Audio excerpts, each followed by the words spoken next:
আমার নবী যে সমাজে জন্ম নিয়েছিলেন শিরিক দিয়ে ভরপুর ছিল সেই সমাজটা। এমন কোন শিরিক নাই যে শিরকের সঙ্গে তাদের সম্পর্ক ছিল না। সেই শিরিককে উৎখাত করলেন আমার নবীজি। মক্কার যখন বাসিন্দা ছিলেন আমার নবীজি দেখতে পেলেন কাবার ভিতরে 360টা মূর্তি। নবীজি একদিন ভিতরে ঢুকবেন কিন্তু কাবার দরজা তালাবদ্ধ। আমার নবীজি ওই কাবার দরজার যে চাবিওয়ালা ওসমান বিন তালহার কাছে গিয়ে বলছেন, ওসমান বিন তালহা, কাবার চাবিটা আমাকে দেবে কিনা? কেন আমি তোমাকে দেব না এই বলে রাসূলকে ধাক্কা মেরে ফেলে দিল। আমার নবীজি বলছেন, ওসমান, আজকে তোমার ক্ষমতা আছে, দাপট আছে, আজকে তুমি আমাকে ক্ষমতার বলে ধাক্কা মেরে ফেলে দিলা। তবে একটা কথা জেনে রেখে দিও ওসমান, যে চাবি আজকে তোমার হাতে শোভা পাচ্ছে ওই চাবিটা সময়ের ব্যবধানে আল্লাহ পাক একদিন আমার হাতে তুলে দিবে। ওসমান বিন তালহা বড় টেনশনে পড়ে গেল, মনে মনে চিন্তা করতেছি মুহাম্মদ বিন আব্দুল্লাহ যা বলে তাই তো হয়ে যায়, অতএব আমি আমার রাস্তা ক্লিয়ার করে নিই। এবার বলছে, মুহাম্মদ, আমি তোমাকে চাবি দিতে পারি, শর্ত হলো এই কথা যেন আবু জেহেলের কান পর্যন্ত না যায়। ঠিক আছে, যাবে না। কাবার চাবি তার হাতে চলে এলো। নবীজি আমার দরজা খুললেন।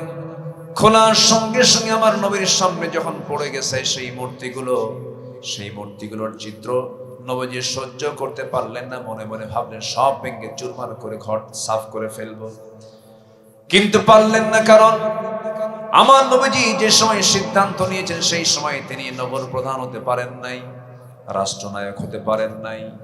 আমার নবীজি সহ্য করতে পারছেন না, শিরকের কোন অপকর্ম সহ্য হচ্ছে না। কিন্তু ওই মক্কা নগর চালায় আমার নবীর লোক না, আবু জেহেল। কে চালায়? কে চালায়? কে চালায়? আবু জেহেল চালায়। ক্ষমতা একজনের হাতে। নবীজি সিদ্ধান্ত নেবেন কেমন করে পারলেন না। আমার নবীজি মক্কার মাটি 13 বছর ওই কাবার ভিতরে মূর্তি রেখে আমার নবীজি সেজদা দিয়েছেন, নামাজ পড়েছেন। রাষ্ট্রীয় ক্ষমতা তার হাতে আসে নাই। আমার নবীজি আল্লাহর দরবারে দোয়া করেছেন। কি দোয়া? ওকুর রাব্বি আদখিলনি মুদখালা সিদকিন ওয়াখরিজনি মুখরাজা সিদকিন ওয়াজআল লি মিন লাদুনকা সুলতানান নাসীরা ওয়াকুল জাআল হক ওয়াজাহাকাল বাতিল ইন্নাল বাতিলা কানা যাহুকা। আমার নবীজি পারলেন না। কেন পারলেন না? ক্ষমতা নাই। কি ক্ষমতা নাই?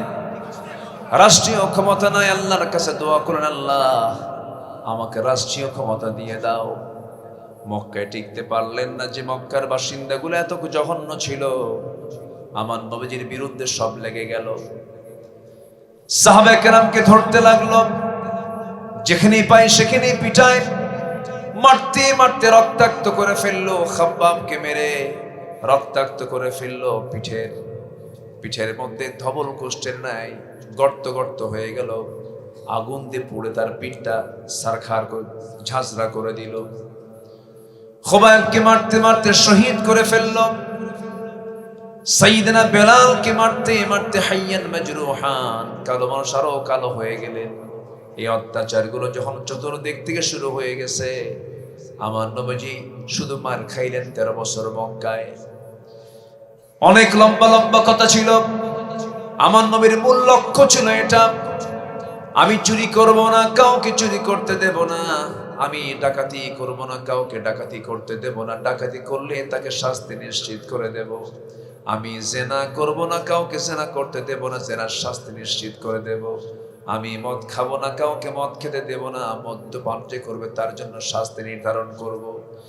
আমার নবীজি এমন জাতীয় সিদ্ধান্ত যখন পাকাপোক্ত করে ফেললেন, আবু জেহেল বলল, মুহাম্মদ রে শোনো, তুমি যেই সিদ্ধান্ত তুমি চূড়ান্তভাবে বাস্তবায়ন করতে চাও এটা আমি করতে দেব না। অতএব শোনো, ঘুম থেকে উঠলে তুমি আমাকে দেখো, আমি তোমাকে দেখি।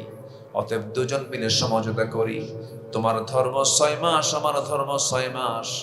তুমি আমার লাত মানত উজ্জাকে বৈধতা দিয়ে দাও, আমি তোমার আল্লাহকে বৈধতা দিয়ে দিই। দেখেন কথার সাইজ দেখেন। এমন জাতীয় প্রস্তাব যখন দিয়ে ফেলল, আল্লাহর পক্ষ থেকে চূড়ান্ত আয়াত নাযিল হয়ে গেল। যারা পারেন ঠোঁট মিলিয়ে বলুন, কুল ইয়া আইয়ুহাল কাফিরুন লা আ'বুদু মা তা'বুদুন ওয়ালা আনতুম আবিদুনা মা আ'বুদু ওয়ালা আনা আবিদুম মা আবাদতুম ولا أنتم عابدون ما أعبد لكم دينكم ولي دين জোরে বলুন আল্লাহু আকবার। আবু জেহেলরা শুনে রাখো, তোমরা যারা গোলামি করো আমি তার গোলামি করি না, অতএব তোমার দিন তোমার কাছে, আমার দিন আমার কাছে। এই চূড়ান্ত কথা যখন আবু জেহেলের কান পর্যন্ত স্পর্শ করেছে, বুঝতে পেরেছে আবু জেহেল মুহাম্মদকে বশে আনা যাবে না। চতুর্মুখী ষড়যন্ত্র শুরু হয়ে গেল। শেষ পর্যন্ত চূড়ান্ত সিদ্ধান্ত হয়েছে তাকে হত্যা করে দুনিয়া থেকে বিদায় করা হবে। আল্লাহ বলছেন, আমার হাবিব মক্কায় থাকা যাবে না, আপনি মদিনায় হিজরত করুন। আমার নবী মদিনার দিকে রওনা করলেন। ঘর বাড়ি ছাড়া সহজ না কঠিন বলেন? শুধু কি কঠিন না বড় কঠিন? ঘর বাড়ি ব্যবসা বাণিজ্য সন্তানাদি স্ত্রী পরিবার পরিজন সব ছেড়ে দিয়ে সাহাবীরা নবীর মহব্বতে মক্কা থেকে মদিনা পর্যন্ত চলে গেলেন। থাকতে পারলেন না, টিকতে পারলেন না। আহারে, আমার নবীজির মতো মানুষ, আমার নবীর মতো সরল মানুষ পৃথিবীতে আর কোনোদিন আসবে না। ওই আরবের কুরাইশদের সাথে আমার নবীজির ব্যক্তিগত জীবনের কোনো টানাপোড়েন ছিল না, কোনো রাগারাগি ছিল না। আবু জেহেল যেদিন বদর যুদ্ধে যায় নবীর বিরুদ্ধে যুদ্ধ করার জন্য, সেই দিন সমস্ত নেতৃবৃন্দ বলেছিল, আবু জেহেল সত্যি করে বলো তো, আমরা যে লোকটার বিরুদ্ধে যুদ্ধ করতে আসছে লোকটা কেমন? আবু জেহেল বলে, আকাশের নিচে জমিনের উপরে আমার চোখে দেখা মুহাম্মদ বিন আব্দুল্লাহর চাইতে ভালো মানুষ আমার দুনিয়াতে চোখে পড়ে নাই। কে বলতেছে? কে বলতেছে? আবু জেহেল বলতেছে। যুদ্ধ করতে আসলাম তাহলে কেন? আমরা কেন লোহিত সাগরের পাশ দিয়ে ঘেসে ঘেসে এত দূর পর্যন্ত বদর পর্যন্ত আসার কি দরকার ছিল? আবু জেহেল বলতেছে, কারণ কোনো কিচ্ছু না, কারণ তো মুহাম্মাদের চরিত্র সহ মুহাম্মদ তো অবশ্যই ভালো মানুষ, কিন্তু যুদ্ধে আসার মূল কারণ হলো আমার ক্ষমতা চলে যাবে। আমার কি চলে যাবে? ক্ষমতা চলে যাবে। রাষ্ট্রাঘাত করেছেন আমার রাসূল, ক্ষমতাঘাত করেছেন, কারণ ক্ষমতায় কোন অনুপযুক্ত অযোগ্য সৎ নেতৃত্ব ক্ষমতায় থাকতে পারে না। অসৎ অযোগ্য লোক যখন ক্ষমতায় জেগে বসবে, জুলুম অত্যাচার গুলো বাড়বে, মানুষ অশান্তির মধ্যে থাকবে।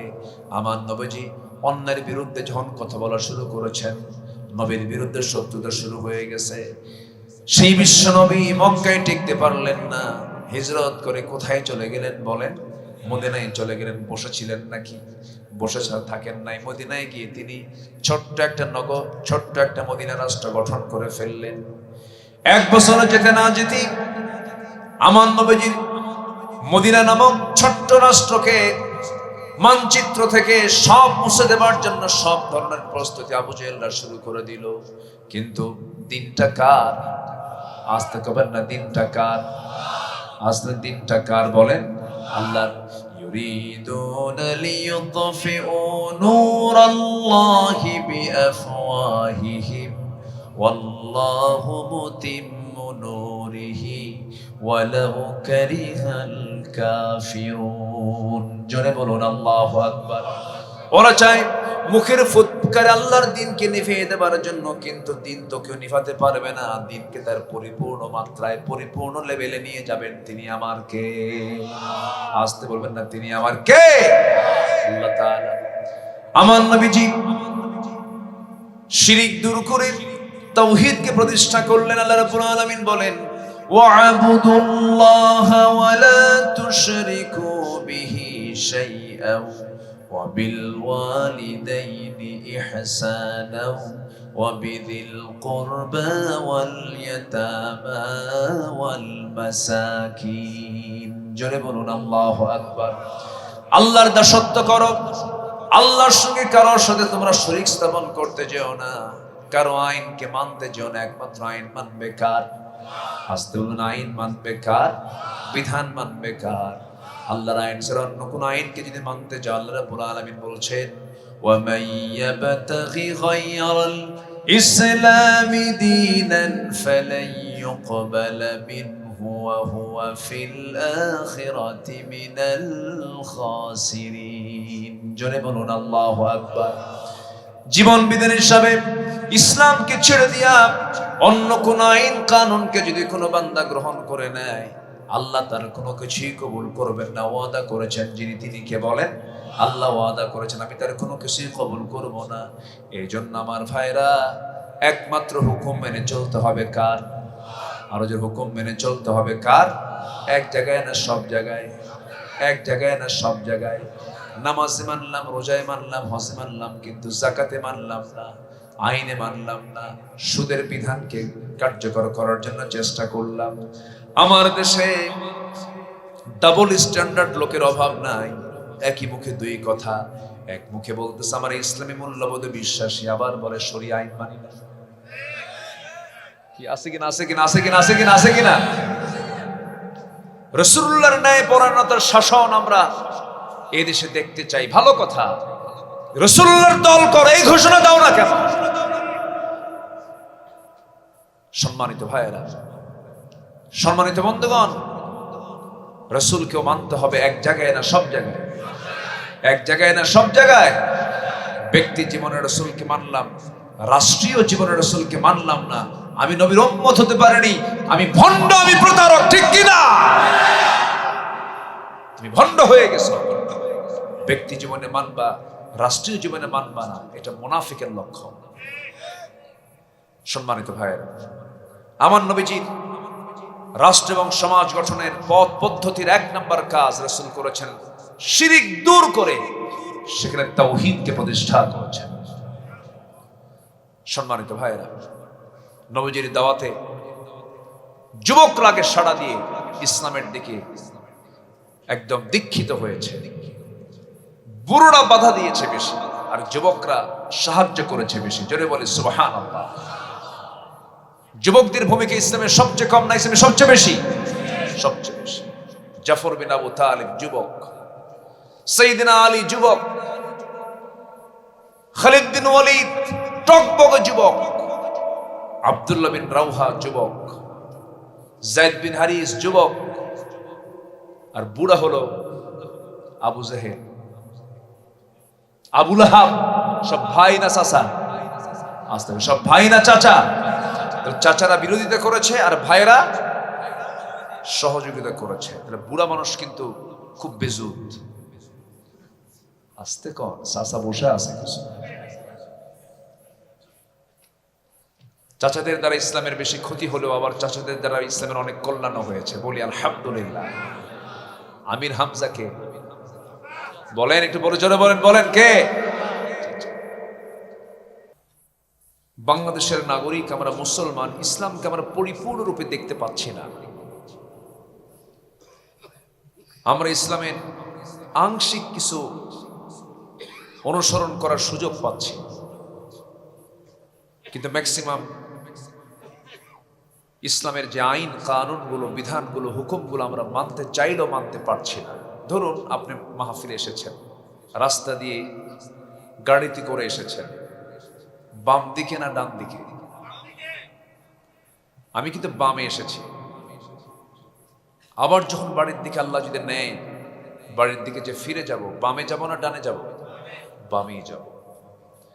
আপনি যত বড় জগৎ বিখ্যাত বুজুর্গ হন, পীর হন, যেটাই হন না কেন, আমার নবীজি যে ডানে চলেছেন, আপনি কি সেই ডানের এই সুন্নাহ আপনি আমার দেশে বাস্তবায়ন করতে পারবেন? পারবেন না।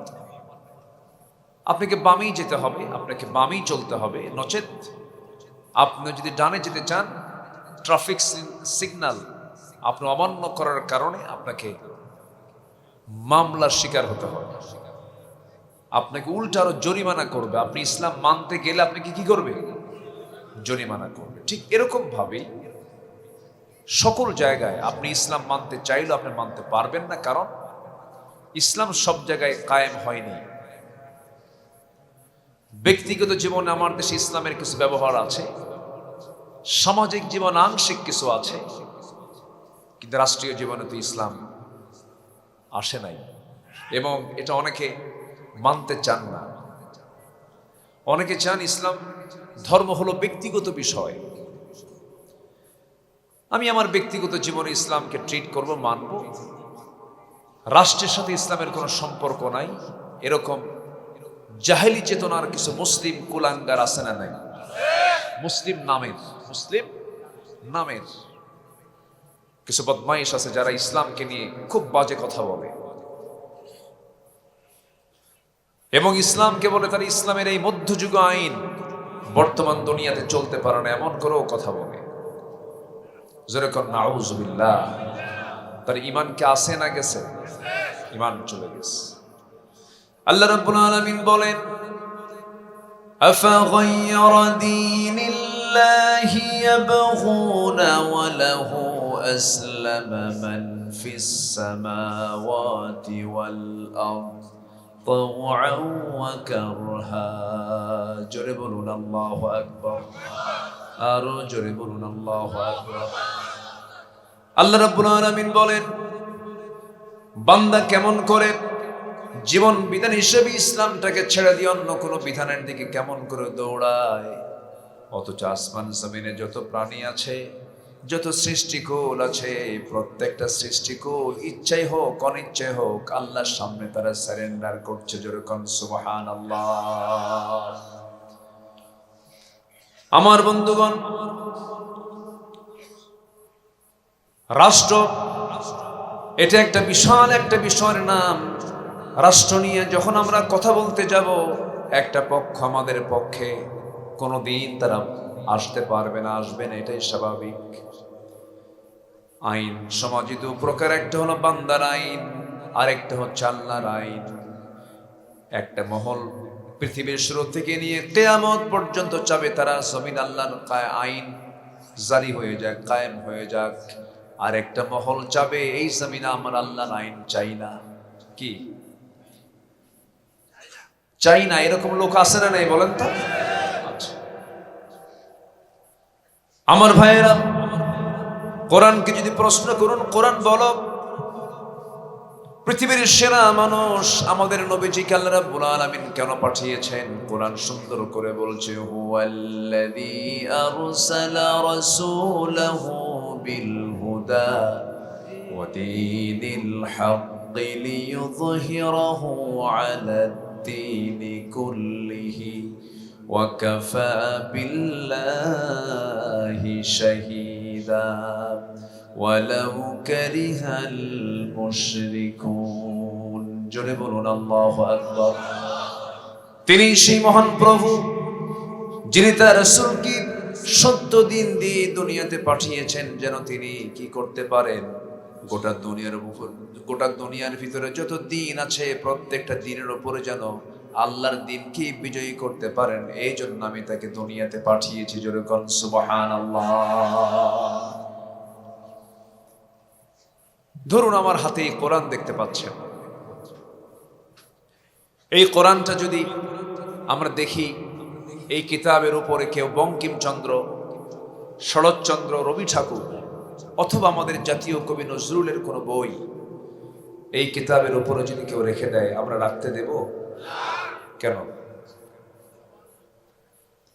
কোরআনের উপরে আর কোনো কিতাব থাকতে পারে না। আমরা আস্তে করে ওই বইগুলোকে নিচে দিয়ে দেব, সবার উপর আমরা কোরআনকে রাখবো। কারণ কোরআন আসমানি কিতাব, আসমান থেকে এসেছে, এটা কারো রচনা নয়, এটা একমাত্র কার রচনা? কার? আল্লাহ। সম্মানিত ভাইয়েরা, তাহলে কাগজের এই কোরআনের উপর অন্য কোনো বই রাখা যেমন আমার কাছে আপনার কাছে বেমানান। আমরা যে দেশে বসবাস করছি, এই দেশে যে আইন কানুন দিয়ে সমাজ রাষ্ট্র চলছে, সেই আইনটা কি আল্লাহর আইন না মানুষের আইন? তাহলে এই দেশে আইনের দিক থেকে মানুষের আইনটা উপরে আছে, আর কোরআনের আইনটা কোথায় আছে? নিচে আছে। এটা কি মানানসই? এটা কি মানানসই হলো?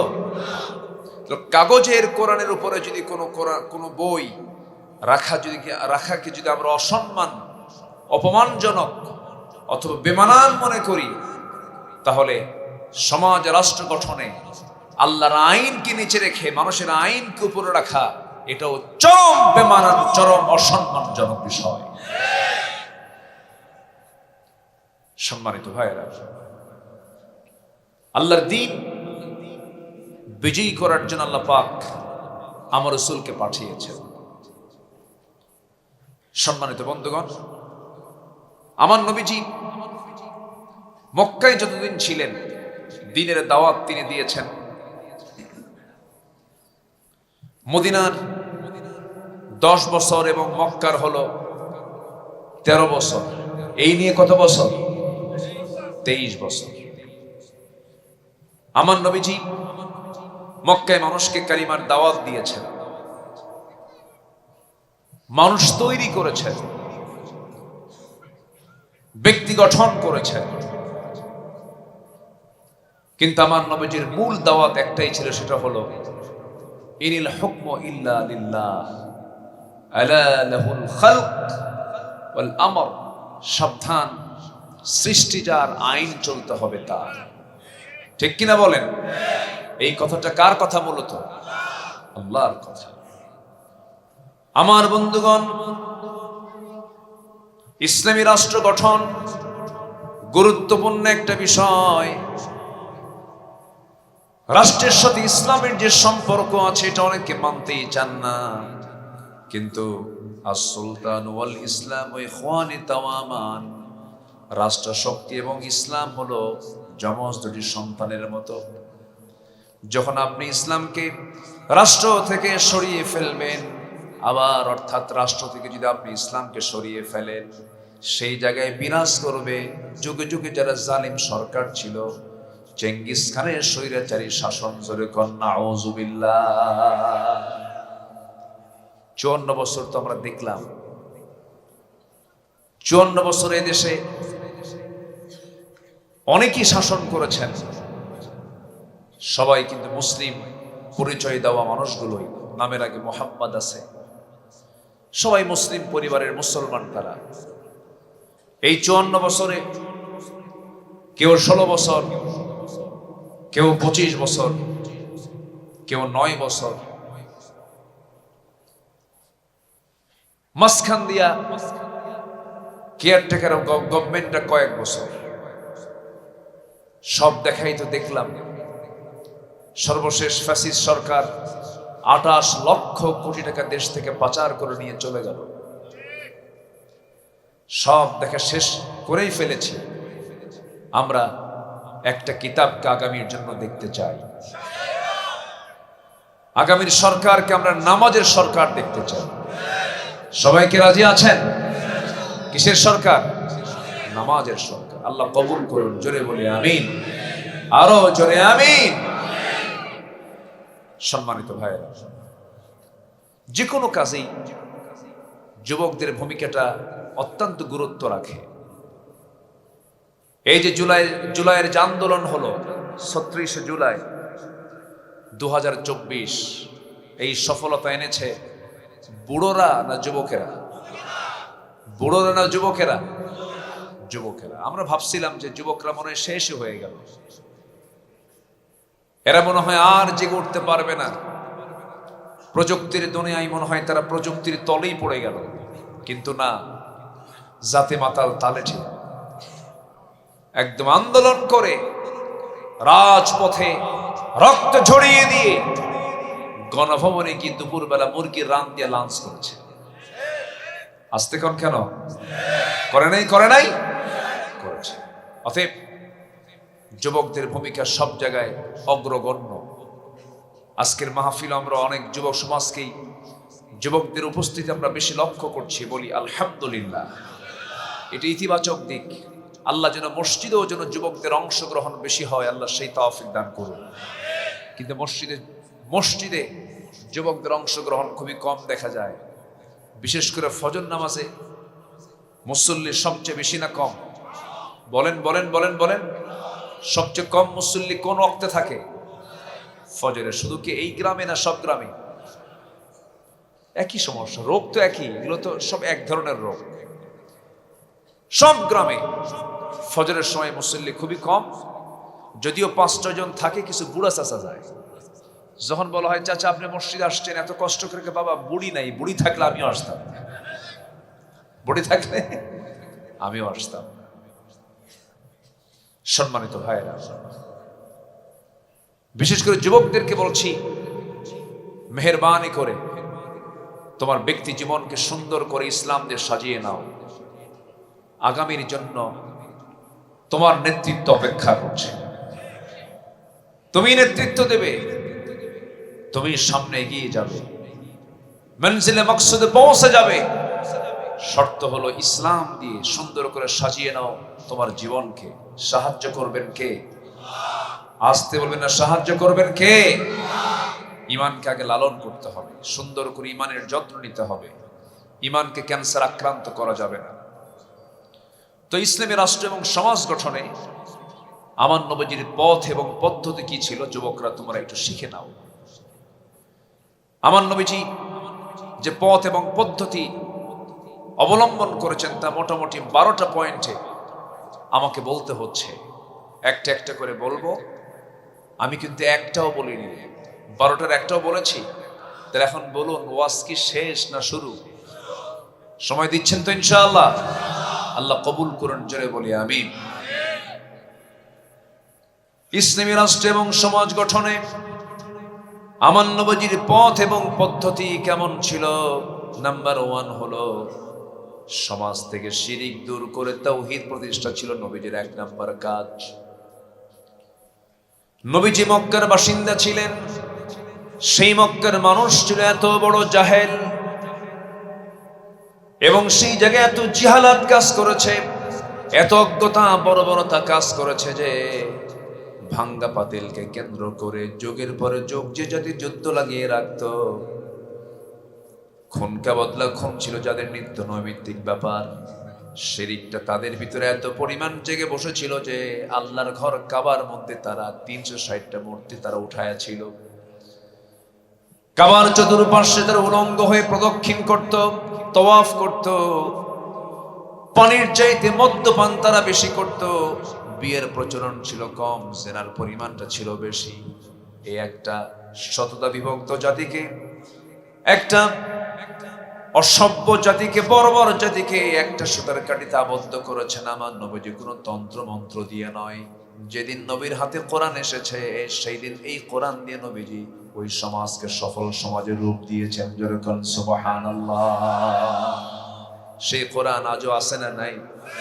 আসতে বলবেন না, আছে না নাই? আজও আছে, এখনো সম্ভব। আমার বন্ধুগণ, একটু কান লাগাবেন, মনোযোগ দিয়ে শুনবেন। আমার নবীর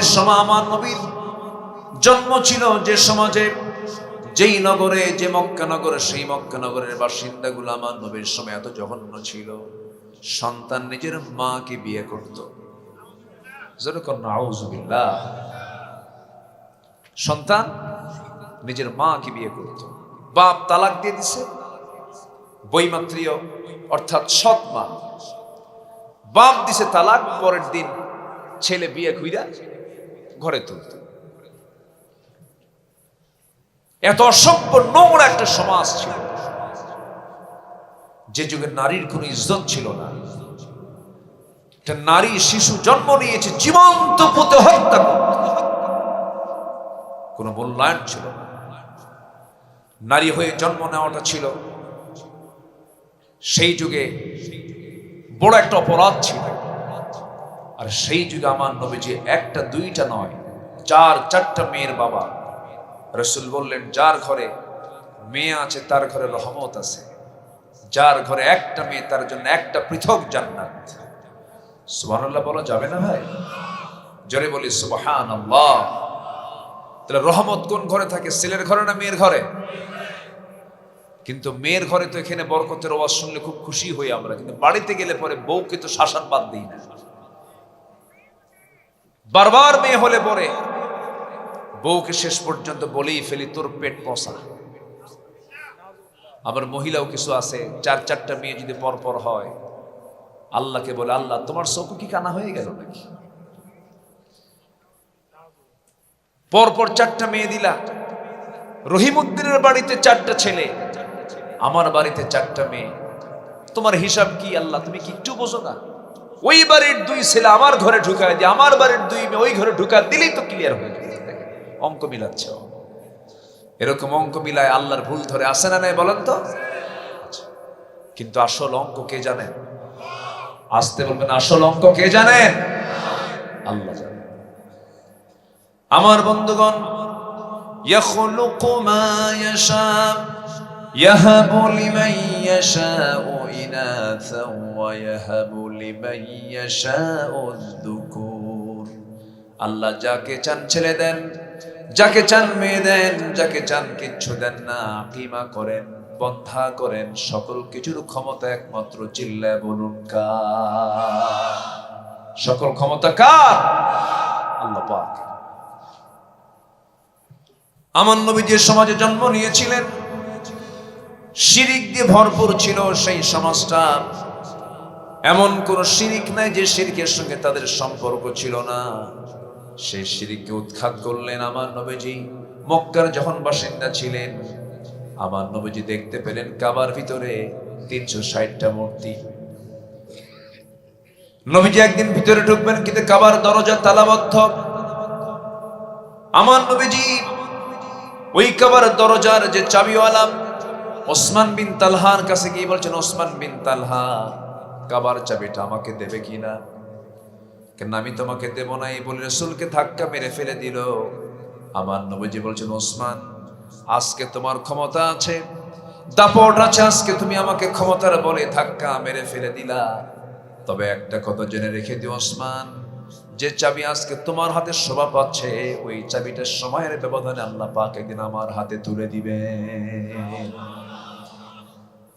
ওসমান বিন তালহা বড় টেনশনে পড়ে গেল। মনে মনে চিন্তা করতেছি, মুহাম্মদ বিন আব্দুল্লাহ যা বলে তাই তো হয়ে যায়, অতএব আমি আমার রাস্তা ক্লিয়ার করে নিই। এবার বলছে, মুহাম্মদ, আমি তোমাকে চাবি দিতে পারি, শর্ত হলো এই কথা যেন আবু জেহেলের কান পর্যন্ত না যায়। ঠিক আছে, যাবে না। কাবার চাবি তার হাতে চলে এলো। নবীজি আমার দরজা খুললেন।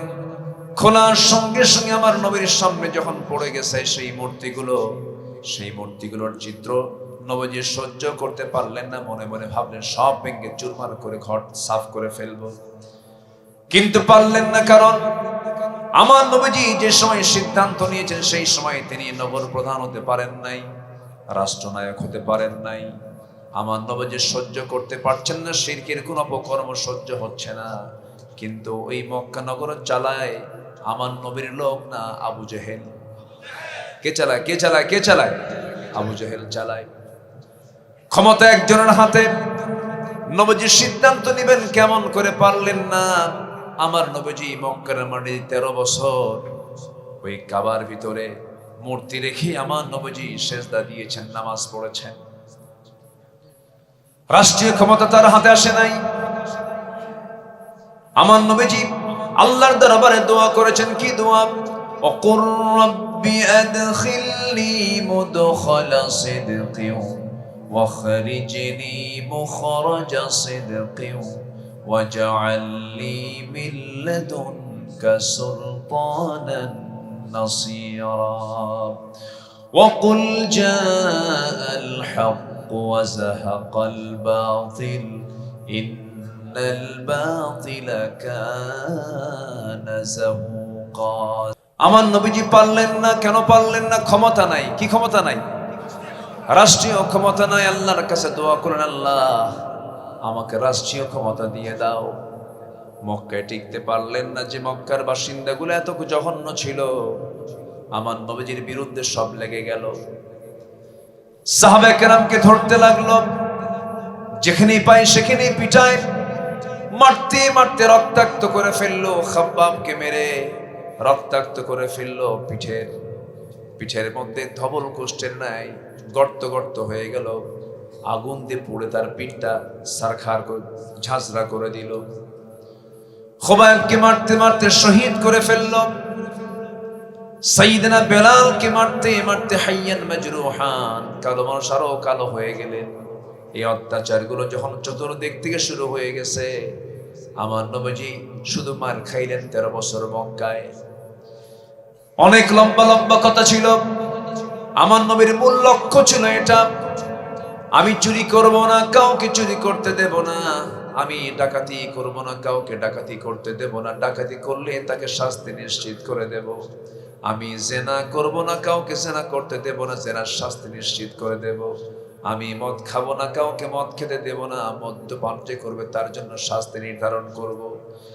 আমার নবীজি এমন জাতীয় সিদ্ধান্ত যখন পাকাপোক্ত করে ফেললেন, আবু জেহেল বলল, মুহাম্মদ রে শোনো, তুমি যেই সিদ্ধান্ত তুমি চূড়ান্তভাবে বাস্তবায়ন করতে চাও এটা আমি করতে দেব না। অতএব শোনো, ঘুম থেকে উঠলে তুমি আমাকে দেখো, আমি তোমাকে দেখি।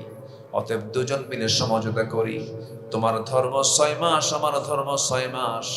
তুমি আমার লাত মানত উজ্জাকে বৈধতা দিয়ে দাও, আমি তোমার আল্লাহকে বৈধতা দিয়ে দিই। দেখেন কথার সাইজ দেখেন।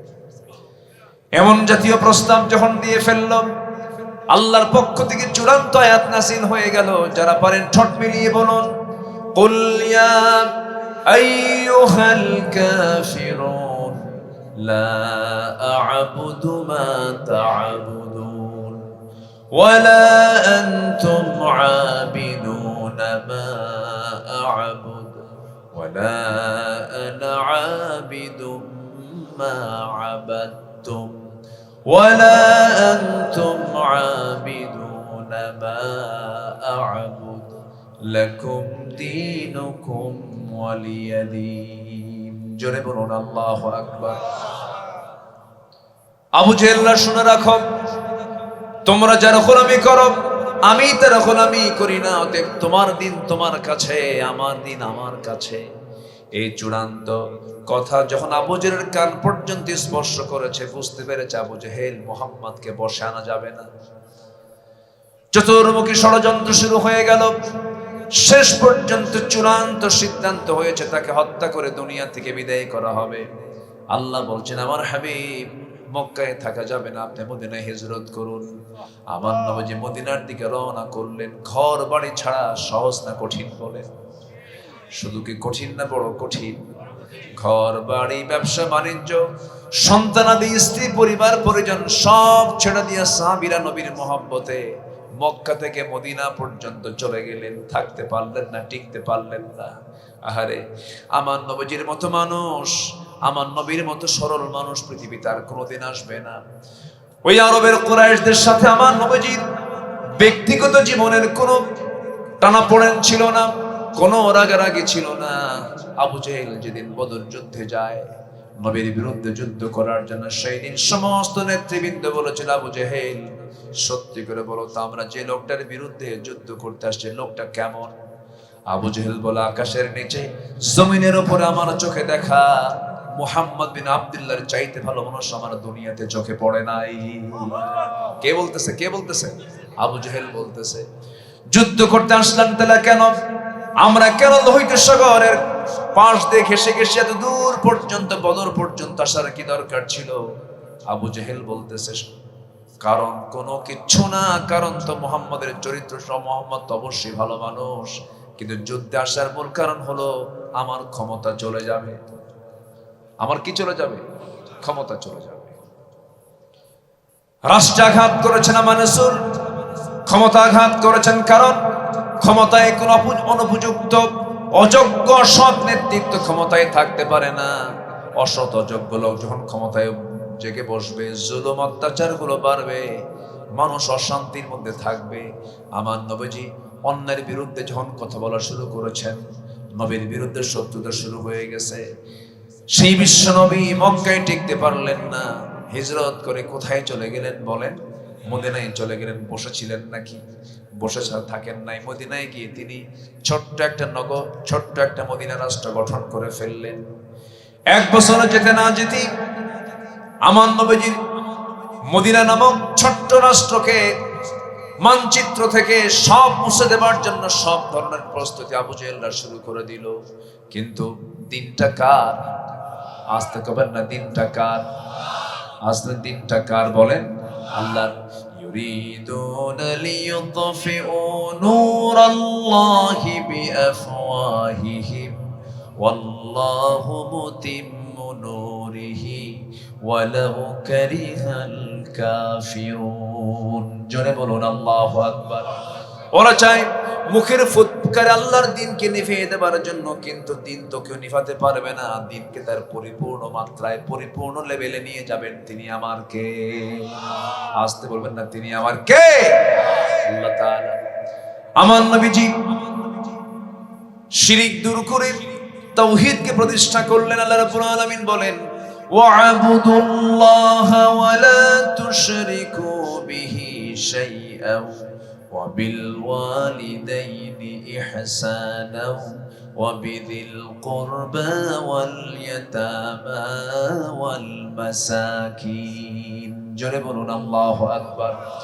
আল্লাহর দাসত্ব করো, আল্লাহর সঙ্গে কারোর সাথে তোমরা শরীক স্থাপন করতে যেও না, কারো আইনকে মানতে যেও না। একমাত্র আইন মানবে কার? আসতে বলুন, আইন মানবে কার? বিধান মানবে কার? আল্লাহর আইন ছাড়া অন্য কোন আইনকে যদি মানতে যাও, আল্লাহ রাব্বুল আলামিন বলছেন, ওয়া মান ইয়াবতাগি গায়রাল ইসলামি দীনান ফালান ইউকবালা মিনহু ওয়া হুয়া ফিল আখিরাতি মিনাল খাসিরিন। জোরে বলুন আল্লাহু আকবার।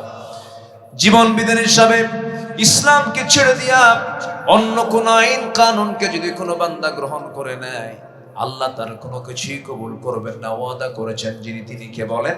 আল্লাহ ওয়াদা করেছেন, আমি তার কোনো কিছুই কবুল করব না। এই জন্য আমার ভাইরা, একমাত্র হুকুম মেনে চলতে হবে কার? আরো যে হুকুম মেনে চলতে হবে কার? এক জায়গায় না সব জায়গায়? এক জায়গায় না সব জায়গায়? নামাজে মানলাম, রোজায় মানলাম, হজে মানলাম, কিন্তু যাকাতে মানলাম না, আইনে মানলাম না। সুদের বিধানকে কার্যকর করার জন্য চেষ্টা করলাম। আমার দেশে ডাবল স্ট্যান্ডার্ড লোকের অভাব নাই। একই মুখে দুই কথা। এক মুখে বলতেছে আমার ইসলামী মূল্যবোধে বিশ্বাসী, আবার বলে শরীয়ত আইন মানি না। কি আছে কিনা? আছে কিনা? আছে কিনা? আছে কিনা? আছে কিনা? রাসূলুল্লাহর ন্যায় পরায়ণতার শাসন আমরা এই দেশে দেখতে চাই। ভালো কথা, রাসূলুল্লাহর দল করে এই ঘোষণা দাও না কেন? সম্মানিত ভাইয়েরা, সম্মানিত বন্ধুগণ, রাসূলকেও মানতে হবে এক জায়গায় না সব জায়গায়? এক জায়গায় না সব জায়গায়? ব্যক্তি জীবনে রাসূলকে মানলাম, রাষ্ট্রীয় জীবনে রাসূলকে মানলাম না, আমি নবীর উম্মত হতে পারিনি, আমি ভণ্ড, আমি প্রতারক। ঠিক কিনা? তুমি ভণ্ড হয়ে গেছো। ব্যক্তি জীবনে মানবা, রাষ্ট্রীয় জীবনে মানবা না, এটা মুনাফিকের লক্ষণ। সম্মানিত ভাইয়েরা, আমার নবীজির রাষ্ট্র এবং সমাজ গঠনের পথ পদ্ধতির এক নম্বর কাজ রাসূল করেছেন শিরিক দূর করে সেখানে তাওহীদকে প্রতিষ্ঠা করেছেন। সম্মানিত ভাইয়েরা, নবীজির দাওয়াতে যুবকরাকে সাড়া দিয়ে ইসলামের দিকে একদম দীক্ষিত হয়েছে। বুড়োরা বাধা দিয়েছে বেশি, আর যুবকরা সাহায্য করেছে বেশি। জোরে বলে সুবহানাল্লাহ। যুবকদের ভূমিকা ইসলামের সবচেয়ে কম না, ইসলামের সবচেয়ে বেশি? সবচেয়ে বেশি। জাফর বিন আবু তালিব যুবক, সাইয়েদনা আলী যুবক, খালিদ বিন ওয়ালিদ টকবক যুবক, আব্দুল্লাহ বিন রাওহা যুবক, যায়েদ বিন হারিস যুবক, আর বুড়া হলো আবু জেহেল, আবু লাহাব। সব ভাই না চাচা? আসতে হবে, সব ভাই না চাচা? চাচারা বিরোধিতা করেছে আর ভাইরা সহযোগিতা করেছে। তাহলে বুড়া মানুষ কিন্তু খুব বেজুত। আসতে কর, চাচা বসে আছে কিছু। চাচাদের দ্বারা ইসলামের বেশি ক্ষতি হলেও আবার চাচাদের দ্বারা ইসলামের অনেক কল্যাণ হয়েছে। বলি আলহামদুলিল্লাহ। আমির হামজাকে বলেন, একটু বড় জোরে বলেন, বলেন কে? আমার বন্ধুগণ, আমার নবীজির দাওয়াতে যুবকরা সব জায়গায় আসছেন দ্রুত গতিতে। আমার নবীজির দাওয়াতে একজন মদিনার সাহাবী, মক্কা মদিনার ঠিক মাঝখান বরাবর তার বাড়ি। আমার নবীজি দাওয়াত দিলেন, দাওয়াত তার কান পর্যন্ত পৌঁছে গেছে। পড়ে নিয়েছেন আশহাদু আল্লা ইলাহা ইল্লাল্লাহু ওয়াহদাহু লা শারীকা লাহু ওয়া আশহাদু আন্না মুহাম্মাদান আবদুহু ওয়া রাসূলুহু। হেদায়েতের মালিক কে বলুন? আল্লাহ। ইয়াং টকবকে যুবক আব্দুল্লাহ তার নাম কালেমা পড়েছেন, কিন্তু আপন চাচার কানে সংবাদ যায় নাই। জন্মের পূর্বে বাপকে হারিয়েছেন সাহাবী, চাচার কাছে মানুষ হয়েছেন, চাচার কানে হঠাৎ করে সংবাদ চলে গেছে। ভাতিজাকে ডেকে নিয়ে বসে বলতেছে, ভাতিজা শুনলাম তুমি নাকি এরকম কাজ করেছো। তিনি বলছিলেন, চাচা আপনি শুনবেন কেন? আপনি দেখেন লা ইলাহা, কোনো ভয় আছে? আপন চাচা বলে ফেলতেছে, ভাতিজা কি বড় একটা অপরাধ তুমি করেছো, তুমি কি বুঝতে পারছো নাকি? এবার ভাতিজা বলে, চাচা দিন গ্রহণ করা কোনো অপরাধ নয়, আমি মহাসত্যের সন্ধান পেয়েছি চাচা, আপনিও কালিমা পড়েন, আমরা একসঙ্গে জান্নাতে যেতে চাই। চাচা বুঝতে না পেরে থাপ্পড় মেরে তাকে জমিনে ফেলে দিয়ে বলছে, বাপ দাদার ধর্মে চুনকালি মেরে দিলি, আজকে তোর অবস্থা সাড়া করে দেব, সমস্ত কওমের লোকদেরকে ডাক দিয়ে নিয়ে তোর কাছ থেকে সমস্ত সম্পত্তিগুলো জোরপূর্বক সব নিয়ে নেব। এমন জাতীয় হুমকি যখন দিয়েছে, সঙ্গে সঙ্গে আব্দুল্লাহ বলছেন, চাচা শুধু আমার সম্পত্তি কেন, গোটা দুনিয়া যদি আমার নামে দলিল করে দেওয়া হয়, গোটা দুনিয়া আপনাকে ফেরত দিয়ে দেব, কিন্তু আমি আমার ঈমান ফেরত দিতে পারবো না। আল্লাহু আকবার বলেন। কত ত্যাগের মধ্য দিয়ে তাদের ঈমান কেনা। আর আমাদের ঈমান হলো এমন ঈমান, বিড়ির একটা প্যাকেট পাইলেই ঈমান বেঁচে শেষ। কিসের প্যাকেট? বিড়ির প্যাকেট, অথবা একটা 4 কাপ দিলেই সব শেষ। তুমি খুব ভালো মানুষ বাবা, আমি তোমারই দেখবো, যাও যাও। আছে কিনা? আছে কিনা? সেদিন এক মাহফিল আমাকে প্রশ্ন করেছে, হুজুর ইসলামের দৃষ্টিতে ভোট চাওয়া কি জায়েজ? দেখছেন, আমাকে প্রশ্ন করতেছে ইসলামের দৃষ্টিতে ভোট চাওয়া কি জায়েজ। মানে ওরা রাষ্ট্র, নির্বাচন, সচিবালয়, প্রশাসন, আইন, ব্যাংক, বিমা, এগুলোর ভিতরে মানে ওরা চায় না যেখানে ইসলাম থাকুক, ইসলাম আসুক, এবং এখানে কোনো আলেমরা কোনো কথা বলুক, এটা ওরা চায় না। ওরা হুজুরদেরকে দেখতে চায় কেমন জানেন? মদ খাবে ওরা, আমরা দোয়া করে দেব। ওরা মদের দোকান দেবে, আমরা দোয়া করে আসবো, আল্লাহ তুমি মদের দোকানে বরকত দিয়ে দিও। ওরা এরকম কিছু চায়, তাই তো এটাই চায় ওরা। বহুদিন আগে এক মাহফিলে গেছি, এক ছোট্ট ছেলে 8 থেকে 10 বছর বয়স হবে, আমার দিকে তাকায় আছে অপলক নেত্রে, আর কি যেন চিন্তা করছে, খুব ডিপ চিন্তা করছে। বললাম, আব্বু তুমি এরকম করে আমাকে কি দেখো? হতাশ চেহারা, মনটন খুব খারাপ, কালো হয়ে গেছে চেহারা। তো বললাম, তুমি আব্বু তুমি আমার দিকে তাকায় মন খারাপ করে কি দেখো বাবা, তুমি কি চিন্তা করো? বলতেছে, হুজুর আমি ভাবছিলাম হুজুররা খুব ভালো মানুষ, কিন্তু হুজুররা ভালো না। কেন? হুজুররা বিয়ে করে আবার বাচ্চা হয়। কি বুঝতেছেন কি আপনারা? মানে মালি হাদার রাসূল ইয়ামশি ফিল আসওয়াক ওয়া ইয়াকুলুত তুআম, এটা কেমন রাসূল যে রাসূল বাজারেও যায় খাবারও খায়। আগের যুগের কাফেররাও কিন্তু এই জাতীয় প্রশ্ন রাসূলকে করে ফেলতো, মানে রাসূল খাবে না, রাসূল ঘুমাবে না, রাসূল বাজারে যাবে না, এটা আবার কেমন? রাসূল খায় আবার বাজারেও যায়। সেই দিন আর আমার দেশে নাই। জোরে বলি ইনশাআল্লাহ। তরুণ প্রজন্ম ভালোকে চিনতে শিখেছে এখন। আসতে কবেন না, জোরে বলেন ঠিক কিনা? ফাঁকিবাজি সব বোঝে এখন, জানো, ধান্দাবাজি বোঝে, সন্ত্রাসী বোঝে। কারা প্রকৃত দেশপ্রেমিক তরুণ প্রজন্মের বুঝতে আর বাকি নাই। আগামীর দিন ইসলামের দিন, আগামীর দিন কোরআনের দিন। কোরআন জমিনে কায়েম হোক। সবাই কি চান? চান? কারা কারা হাত উঁচু করে দেখান মুসলমান।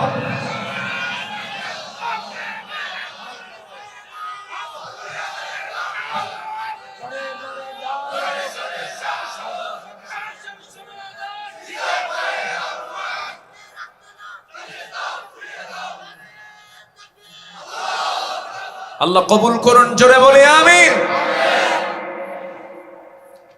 সম্মানিত ভাইয়েরা, সম্মানিত বন্ধুগণ, টুডে এন্ড টুমরো, আমার বিশ্বাস 56,000 বর্গ মাইলের এই সবুজ ভূখণ্ডে পূর্ব দিগন্তে এক রক্তিম সূর্যের উদয় হবে। সেই সূর্যের নাম হবে ইসলাম, ইসলাম, ইসলাম। জোরে বলি ইনশাআল্লাহ। ইসলাম বিজয়ী হবে, আমি আপনি থাকবো না, কিন্তু ইসলাম সে বিজয়ী হয়ে বিজয়ের কাছেই থাকবে। ইসলাম, ঠিক কিনা বলেন? আমি আপনি থাকবো না। সম্মানিত ভাইয়েরা, টকবকে যুবক বলতেছে, চাচা আপনি আমাকে সম্পদ ছিনতাইয়ের হুমকি দেখান, দিয়ে দিলাম, না আমার লাগবে না। মারতে মারতে রক্তাক্ত করে জমিনে ফেলে দিয়া গায়ের জামাটা টেনে ছিঁড়ে তার শরীরটা উলঙ্গ করে ফেললো। পরনের লুঙ্গিটা পর্যন্ত খুলে নিয়ে গোটা দেহ থেকে কাপড় চোপড় খুলে নিয়ে তাকে ঘাড় ধাক্কা দিয়ে বের করে দিল। সেই টকবকে যুবক, সুন্দর চেহারার আব্দুল্লাহ দৌড় মেরে গিয়ে আমার দরজায় গিয়ে বলছে, মা দরজা খুলো। দরজা খোলার সঙ্গে সঙ্গে বলছে, মা আমার দিকে তাকায়ও না, আমার চাচা আমাকে লুঙ্গিটা পর্যন্ত খুলে নিয়েছে, ঈমান এনেছি, সব কিছু নিয়ে নিয়েছে। মা দেখো তো ঘরের মধ্যে কোনো কাপড় চোপড় আছে নাকি? এক খণ্ড কাপড় দেওয়া হলো। সে এক খণ্ড কাপড় দিয়ে তিনি তার সতরটা কোনো মতো ঢাকলেন আর বলছেন, মা আমার জন্য দোয়া করো, আমি আর থাকবো না, আমি আমার নবীর দরবারে যাব। মা আমি তোমাকে ভালোবাসি, কিন্তু আমার নবীর চাইতে বেশি ভালোবাসি না। সাহাবীদের দাম তো এমনি হয় নাই ভাই। ও মা আমি তোমাকে ভালোবাসি, নবীর চাইতে বেশি ভালোবাসি না। নবীর দরবারে রওনা করলাম, নগ্ন দেহ নিয়ে কোনো মতো সতরটা ঢেকে মদিনার দিকে রওনা দিয়েছে। শীতের রাত, পায়ে হেঁটে হেঁটে রওনা দিয়েছে। নবীর দরবারে পৌঁছে গেছেন, দরজায় গিয়ে নক করছেন, ইয়া রাসূলুল্লাহ দরজাটা খুলুন। দরজা খুলে গেছে। আমার নবীজি দরজা খুলেই দেখেন আব্দুল্লাহর গায়ে কোনো কাপড় চোপড় নাই। ভিতরে ঢুকলেন, আমার নবী তার নিজের জুব্বা বের করলেন, বের করে দিয়ে বলছে, আব্দুল্লাহ তাড়াতাড়ি জুব্বা পরো, ঠান্ডা লেগে যাবে। জুব্বাটা পরলেন। এবার রাসূল বলছেন, আব্দুল্লাহ কি হয়েছে বলো। সব খুলে মিলে তিনি শুনলেন। শোনার পরে বলছেন, আব্দুল্লাহ তুমি কেন চিন্তা করছো? আব্দুল্লাহ তোমার চাচা তোমাকে বস্ত্রহীন করে ঘর থেকে বের করে দিয়েছে, আর আমি তোমাকে আমার নিজের জুব্বা আমি তোমাকে উপহার দিয়ে দিয়েছি। কোনো চিন্তা নাই তোমার আব্দুল্লাহ, তুমি কি চাও বলো, আমি এই মুহূর্তে আল্লাহর কাছ থেকে চেয়ে আমি তোমাকে নেওয়ার ব্যবস্থা করে দেবো। তুমি কি চাও বলো। আব্দুল্লাহ জাগতিক জীবনের কোনো কিছু না আছে, বলছেন, ইয়া রাসূলুল্লাহ আমি আপনার কাছে এটাই চাবো, আপনি আমার জন্য দোয়া করুন, আল্লাহ যেন আমাকে মৃত্যুর রাজপথ শহীদ মৌত যেন দান করেন। আমার নবীজি হাত তুলে দোয়া করছেন, আল্লাহ আমার আব্দুল্লাহর জান মাল তুমি কাফের বেঈমানদের জন্য হারাম করে দাও। আব্দুল্লাহর চেহারা ফ্যাকাশে হয়ে গেছে। রাসূল বলেন, আব্দুল্লাহ দোয়া করলাম তোমার জন্য, তোমার মনটা খারাপ কেন? হুজুর আপনি আমার জন্য উল্টা দোয়া করেছেন। আমি চাইছি শহীদ হতে, আপনি আমার জন্য কাফের বেঈমানদের আমার জন্য রক্তকে হারাম করে দিলেন। আমি তো শহীদ হতে পারবো না, তারা তো আমাকে মারতে পারবে না। রাসূল বলেন, আব্দুল্লাহ চিন্তা করো না, শাহাদাতের তামান্না যদি হৃদয়ে লালন হয়, ওয়া ইম্মা তাআলা ফিরাশিহি মওতটা যদি বিছানা হয়ে থাকে, মহান রব্বুল আলামিন তাকে শহীদের দরজা দিয়ে দিবে। যাও আব্দুল্লাহ। আব্দুল্লাহ কাসাবি সুফায় পাঠানো হলো, জোরে জোরে কোরআন তেলাওয়াত করেন তিনি। সাহাবীরা কিছুক্ষণ পর এসে রিপোর্ট করছেন, হুজুর নতুন সাহাবীর আগমন হয়েছে, জোরে জোরে কোরআন পড়ে কে আব্দুল্লাহ। রাসূল বলেন, খবরদার আব্দুল্লাহর তেলাওয়াতে তোমরা কেউ বাধা দিও না, কারণ আব্দুল্লাহ জোরে জোরে কোরআন পড়তেছে আবেগে। কারণ আব্দুল্লাহ ঈমান আনতে গিয়ে দুনিয়া বিক্রি করে সেই ঈমানকে কিনে নিয়েছে। জোরে কান সুবহানাল্লাহ। আব্দুল্লাহকে বাধা দিও না। আমার নবীজি বেশ কিছুদিন পরে বলছেন, সাহাবীরা চলো, যুদ্ধের ডাক এসেছে। আমার নবীজির মদিনার 10টা বছর ঘরে থাকারই সুযোগ পান নাই, ভালো করে ঘুমানোর সুযোগ পান নাই। 10টা বছরে তিনি 86টি যুদ্ধ পরিচালনা করেছেন। বছরে 8টারও বেশি যুদ্ধ তাকে করতে হয়েছে। একটা ছোট্ট রাষ্ট্রে যদি বছর 8টা করে যুদ্ধ করা লাগে, সাহাবে কেরাম খাবার পাবেন কেমনে? যুদ্ধ বিধ্বস্ত একটা দেশ। আমার নবীজির এমন রাত চলে গেছে, শুধু পানি পান করে আমার নবীজি গোটা রাত পাড়ে দিয়েছেন। আমার নবীজি একদিন সাহাবে কেরামের সঙ্গে কথা বলতে নিয়া এক সাহাবী রাসূলকে সালাম দিয়েছেন, নবীর মুখ থেকে সালামের জবাব বের হচ্ছে না, ক্ষুধার যন্ত্রণায়। মাসের পরে মাস চলে গেছে। আম্মা জান আয়েশা বলেন, আমাদের চুলায় কোনো আগুন জ্বলতো না, না খেয়ে দিনগুলো পাড়ি দিয়েছেন। শুধুমাত্র একটাই কারণ, দ্বীনি রাষ্ট্র, ইসলামী রাষ্ট্র গঠন করার জন্য আমার রাসূলকে এত বড় পরিশ্রম করতে হয়েছে। ইসলামী রাষ্ট্র তৈরি করার জন্য, ইসলামী রাষ্ট্র গঠন করার জন্য বদরে যেতে হয়েছে, খন্দকে যেতে হয়েছে, হুনাইন যুদ্ধে যেতে হয়েছে। আমার নবীজি ৮৬টা যুদ্ধ পরিচালনা করেছেন। আমার নবীজি কোন একটা যুদ্ধে রওনা করবেন, এমন সময় বলছেন, আমার আব্দুল্লাহ কোথায়? হুজুর আমি এই জায়গায়, চলো যুদ্ধে যাই। খুব খুশি হয়েছেন তিনি, রওনা করলেন। যুদ্ধ শেষ, অভিযান শেষ করে আবার মদিনার দিকে রওনা করলেন। রাস্তার মাঝে আমার নবীর এখানে সংবাদ আসলো, হুজুর আপনার প্রাণ প্রিয় সাহাবী আব্দুল্লাহ মারাত্মক অসুস্থ। আমার নবীজি টেনশনে পড়ে গিয়ে বলছেন, সাহাবীরা শোনো, আমার সাহাবী অত্যন্ত আদরের, যেমন করি হোক সুন্দর করে তোমরা তার সেবা দিয়ে দাও, আমার আব্দুল্লাহকে সুস্থ করার ব্যবস্থা করো, আল্লাহর কাছে সাহায্য চাও। 3 দিন পর নবীর কাছে ফাইনালি নিউজ চলে এলো, হুজুর আব্দুল্লাহর পৃথিবীতে বেঁচে নাই, আব্দুল্লাহ দুনিয়া থেকে বিদায় নিয়েছে। আমার নবীর চক্ষু অশ্রুপূর্ণ হয়ে গেল। রাসূল কাঁদতে কাঁদতে বলছেন, সাহাবীরা আমার আব্দুল্লাহর জানাজা আজকে কেউ পড়াবে না, তোমরা আয়োজন করো, আমি রাসূল নিজে তার জানাজার ইমাম হয়ে যাব। আমার নবীজি জানাজায় হাজির হলেন। জানাজা সম্পূর্ণ হওয়ার পর আমার রাসূল বলছেন, সাহাবীরা শোনো, আমার আব্দুল্লাহর কবরটা কোথায় খনন করেছো? ওই যে 2 পাহাড়ের ঠিক মাঝখানে। রাসূল বলছেন, তোমরা আমাকে নিয়ে চলো আব্দুল্লাহর কবরের সামনে, আমাকে হাজির করো। নিয়ে যাওয়া হলো।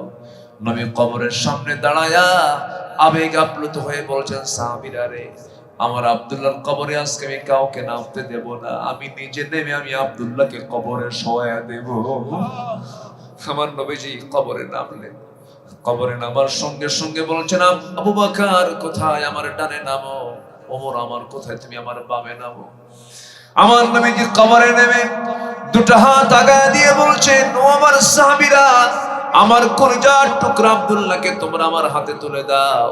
হাতে যখন তুলে দেওয়া হলো, আমার নবীজি সুন্দর করে বলছেন, আবু বকর আমার আব্দুল্লাহর মাথাটা ধরো, ওমর আমার আব্দুল্লাহর পাটা ধরো। আস্তে করে শোয়া দিলেন।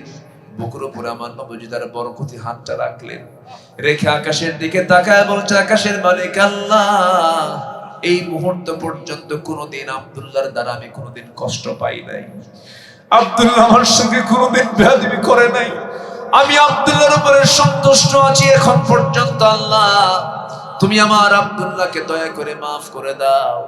এমন করে করে যখন দোয়া করছিলেন, পাশে দাঁড়িয়ে থাকা সাদ ইবনে আবি ওয়াক্কাস রাদিয়াল্লাহু তাআলা আনহু, এত বড় একজন সাহাবী ছিলেন, যুদ্ধে বিজয়ী নেওয়ার জন্য সামনে বিশাল বড় দড়িয়ে পড়ে যায়। সেই দড়ি অতিক্রম করবেন কেমনে? কোনো রণতরী ছিল না, কোনো যুদ্ধ জাহাজ ছিল না।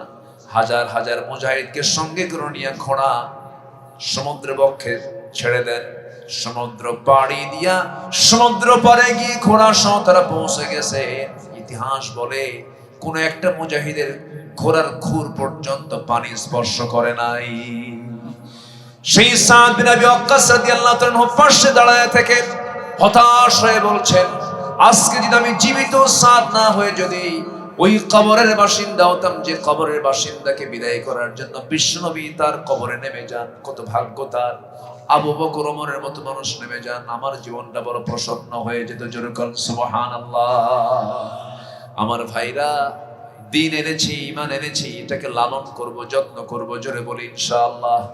কোন ক্রমে এটাকে নষ্ট করব না। জোরে বলি ইনশাআল্লাহ। আমার ভাইরা, অনেক লম্বা লম্বা কথা। ইসলামী রাষ্ট্র গঠনে আমার নবীজির যে পথ পদ্ধতি ছিল, নাম্বার 1 হলো শিখে নিলাম শিরক দূর করে তাওহীদ প্রতিষ্ঠা করা। আমার দেশে এমন লোক আছে নিজে মুসলমানের পরিচয় দেয়, মূর্তি বানায়, আছে না নাই বলেন? মোড়ে মোড়ে মূর্তি, বিভিন্ন দিবস আসলে এবারে পুষ্পস্তবক অর্পণ করা, নীরবতা পালন করা, খালি পায়ে ফুল দিয়ে আসা, ফেব্রুয়ারির দিন উদযাপন করা। যে যেটাই বলে বলুক, রাষ্ট্রদ্রোহী হতে গিয়ে যদি, রাষ্ট্রদ্রোহী না হতে গিয়ে যদি ইমানদ্রোহী হয়ে যায়, আল্লাহদ্রোহী হয়ে যায়, আমার বন্দেগণ রাষ্ট্রদ্রোহী হব না, আল্লাহদ্রোহী হব। হ্যাঁ, আল্লাহদ্রোহী হব, প্রয়োজনে রাষ্ট্রদ্রোহী হয়ে যায়। হয়তো রাষ্ট্রের কাছে অপরাধী হতে পারি, আল্লাহদ্রোহী আমরা হতে পারবো না, ঠিক কিনা? আল্লাহদ্রোহী হওয়া যাবে না। প্রয়োজনে কল্লা দেব, আল্লাহ দেব না, কাল্লা দিয়ে দেব, আল্লাহ দেওয়া যাবে না। কোন শিরকের কাছে আমরা যাব না। জোরে বলি ইনশাআল্লাহ, আরো জোরে বলি ইনশাআল্লাহ। আমার নবীজি রাষ্ট্র গঠন, সমাজ গঠনে 2 নম্বর পদ্ধতি অবলম্বন করেছেন। হিকমা, সুন্দর উপদেশ, উত্তম পন্থায় মানুষকে দাওয়াত দিয়েছেন। যারা পারেন সুন্দর করে আমার সঙ্গে বলুন, উদউ ইলা সাবিলি রাব্বিকা বিল হিকমাতি ওয়াল মাউইযাতিল হাসানাহ ওয়াজাদিলহুম বিল্লাতী হিয়া আহসান। জোরে বলুন আল্লাহু আকবার। ইন্না রাব্বাকা হুয়া আ'লামু বিমান ضل عن سبيله وهو أعلم بالمهتدين। জোরে বলুন আল্লাহু আকবার। নবীজির দাওয়াতে ধৈর্য ছিল কিনা বলেন? আস্তে করে, ধৈর্য ছিল কিনা বলেন? তিনি কি অধৈর্য দাওয়াত দিয়েছেন নাকি বলেন? অধৈর্যের দাওয়াত দেন নাই, প্রচুর ধৈর্যশীল তিনি ছিলেন। আমার নবীজি ধৈর্যের বড় পিরামিড ছিলেন, অস্থির চিত্ততা তার মধ্যে কাজ করতো না। আমরা ধৈর্যশীল হব, জোরে বলি ইনশাআল্লাহ, আরো জোরে বলি ইনশাআল্লাহ। নাম্বার 3, অবিচলতা, সাহসী, ধৈর্যশীল নেতৃত্ব প্রদান তিনি করেছেন। ইয়া আইয়ুহাল্লাযীনা আমানুসবিরু ওয়াসাবিরু ওয়ারাবিতু ওয়াত্তাকুল্লাহা লাআল্লাকুম তুফলিহুন। জোরে বলুন আল্লাহু আকবার। সূরা আলে ইমরান আয়াত নাম্বার 200। অবিচলতা, সাহসী, ধৈর্যশীল নেতৃত্ব আমার রাসূল দিয়েছেন। যে কোনো কাজে যদি আমরা বিজয় অর্জন করতে চাই, রাগ দরকার না, ধৈর্য দরকার। রাগ কি কোনো যোগ্যতা নাকি? রাগ কোনো যোগ্যতা নয়, ধৈর্য হলো যোগ্যতা। বিয়ে করতে গেছেন, বিয়ে করলেন, বিয়ে আগে না ধৈর্য আগে? আসতে কয়, বিয়ে আগে না ধৈর্য আগে? ব্যবসা করতে গেছেন, ব্যবসা আগে না ধৈর্য আগে? অবশ্যই। এই যে মাহফিলে বসে আছেন, বসা আগে না ধৈর্য আগে? ধৈর্য আগে। ধৈর্য যার নাই, কোনো কাজে সে বিজয়ী হতে পারবে না। ধৈর্য ছাড়া ইমানও টিকে না, ইমানও চলে যায়। এই জন্য ধৈর্যটা অত্যন্ত গুরুত্বপূর্ণ। আল্লাহ পাক নামাজের কথা একটু পরে বলেছেন, ইস্তাঈনু বিস-সাবরি ওয়াস-সালাহ। এবং আল্লাহ তাআলা ধৈর্যশীলদের সঙ্গে আছেন, এই ওয়াদাও করেছেন। কে কে কে কে? এবং আল্লাহ ভালোবাসেন তাদের। ইন্নাল্লাহা ইউহিব্বুস সাবিরিন, ধৈর্যশীলদেরকে তিনি ভালোবাসেন। মাআস সাবির, আল্লাহ ধৈর্যশীলদের সাথে আছেন। আমার বন্ধুগণ, ব্যবসা করতে গেছেন, ধৈর্য নাই, ব্যবসা করতে পারবেন না। লুঙ্গির দোকানদার, আপনি এক লুঙ্গি দেখে লুঙ্গি নাই না, 10 লুঙ্গি দেখে এক লুঙ্গি নাই? বলেন। জলদির বাজারে আপনি দোকান দিয়েছেন, কি বাজার? আচ্ছা, জলদি মানে কখনো কোনো আস্তে আস্তে কিছু নাই না, সব জলদি, এরকম কিছু নেই। জলদি একটা মিয়ার বাজার, মিয়ার বাজারও আছে। আচ্ছা, লুঙ্গির দোকান দিয়েছেন, কিন্তু সেই লুঙ্গির দোকানে আপনি বসে আছেন, একজন আসছে, লুঙ্গি কি একটা দেখি একটা নেবে? 10টা লুঙ্গি আপনাকে দেখাতে হবে, এই কালার, এই দাম, এত চওড়া, এতটুকু লম্বা, এখানে লুঙ্গিটা বড়, অনেক কিছু দেখে এটার কাপড় কেমন কেমন মানসম্মত, সুতি কতটুকু, সব দেখে দেখে দেখবেন আধা ঘন্টা ধরে। লুঙ্গি দেখার পর সে লুঙ্গি নিতেও পারে, নাও পারে। যদি নেয় আপনার মনটা ভালো হবে, আর যদি না নেয়, মনটা খারাপ হলেও ওই খারাপটা ওই কাস্টমারকে বোঝানো যাবে না। যদি বুঝে যায়, আপনার ব্যবসা দুর্বল হয়ে পড়বে। কিন্তু আপনি যদি রেগে যান, এতগুলো লুঙ্গি দেখালাম, আবার এগুলো গোছাবো, কিনবি না কেন? কেন? যদি ধমকান, তাহলে কি দোকানদারি হবে? না কিনলে বাইন্দা থাকবো। দোকান তালা মারতে হবে, দোকানদারি হবে না। রাগ উঠতেছে আপনার, কিন্তু দোকানদার হয়ে আপনি কাস্টমারকে বুঝাতে পারবেন না, বুঝতে দেওয়া যাবে না যে আমি রেগে গেছি। হয়তো সে কিনলো না, কিনা আধা ঘন্টা ধরে আপনার এই আচরণ করার পর দেখলো হলো না, এরপরে চলে যাচ্ছে। চলে যাওয়ার সময় আপনার হয়তো রাগ উঠছে, কিন্তু একটা মুস্কি একখান হাসি দেখাতে হবে। হাসি নাই, কি কথা কি বুঝতেছেন আপনি? বিদায় করতে হবে। ধৈর্য, আপনি ধৈর্য ছাড়া আপনি কিছু করতে পারবেন না। কয়েকদিন আগে এক মহিলা আমাকে ফোন দিয়ে বলে, হুজুর একটা প্রশ্ন করি, কি আমার স্বামী না, আমার স্বামী সকালেও তালাক দেয়, বিকালেও তালাক দেয়, আমি কি আসি না? নাই। কি কথা কি বুঝতেছেন? এক বেলা দিলেই তো নাই, তাও প্রত্যেক দিন সকালেও দেয়, বিকালেও। কিছু বেকুব আছে না এগুলো। আচ্ছা, তালাক দিয়ে আমাদের কাছে ফোন দিয়ে বলে, হুজুর মার্ডার কেস, কি করছো? কে তালাক দিছে? কেমনে? 100 তালাক। হুজুর শাশুড়িও তালাক দিচ্ছে। বেকু হুজুর দেখুন তো কোনো একটা লাইন ঘাট করা যায় কিনা, আমার বউটা ফেরত নেওয়ার ব্যবস্থা করা যায় কিনা। ওর ধারণা কি জানেন? শরীয়তের মালিক হুজুর নিজে। অসংখ্য পরিবার জেনার সম্পর্ক হচ্ছে, ঠিক কিনা বলেন? এগুলো করা যাবে না। ধৈর্য, আমরা ধৈর্যশীল হব, জোরে বলি ইনশাআল্লাহ। ধৈর্য ছাড়া, ধৈর্য হলো বাগান, আর রাগ হচ্ছে জঙ্গল। রাগ কি? জঙ্গল এমনি হয়, কিন্তু ধৈর্য আপনার মধ্যে আনতে হলে অবশ্যই পরিশ্রম করতে হয়। আমরা ধৈর্যশীল হব, জোরে বলি ইনশাআল্লাহ। নাম্বার 4 হলো, মদিনায় ভ্রাতৃত্বের আলোকে ঈমানী সমাজ প্রতিষ্ঠা করেছিলেন আমার নবীজি আল্লাহ রাব্বুল আলামিন যখন হিজরতের অর্ডার দিলেন, নবীজি মদিনায় চলে এলেন। সুন্দর একটা ইসলামী ঈমানী সমাজ তিনি প্রতিষ্ঠা করেছিলেন। ইন্নামাল মুমিনুনা ইখওয়াতুন ফাআসলিহু বাইনা আখাওয়াইকুম ওয়াত্তাকুল্লাহ লাআল্লাকুম তুরহামুন। জোরে বলুন আল্লাহু আকবার। কি ভ্রাতৃত্ব তিনি তৈরি করেছিলেন! আহা, আল্লাহু আকবার।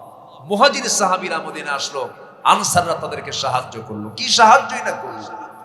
তবে মন কষাকষি হয়েছে, মানুষ তো মাঝে মাঝে মন কষাকষি হয়েছে। হুনাইন যুদ্ধের দিন, হুনাইন যুদ্ধ, মুসলমানরা গনিমতের কিছু মাল পেল, সাহাবীরা পেলেন। তো আমার নবীজি গনিমতের মালগুলো সব মুহাজিরদেরকে দিলেন, কারণ মুহাজির তো তারা হিজরত করে আসছে, তাদের তেমন কিছু নাই, সব দিয়ে দিলেন তাদেরকে। এদিকে মদিনার আনসাররা, কিছু আনসার সাহাবী তারা মন্তব্য করেই বসলেন যে আমাদের রাসূল মুহাজিরদের সঙ্গে মিশে গেছে। কথায় বোঝা গেল কি?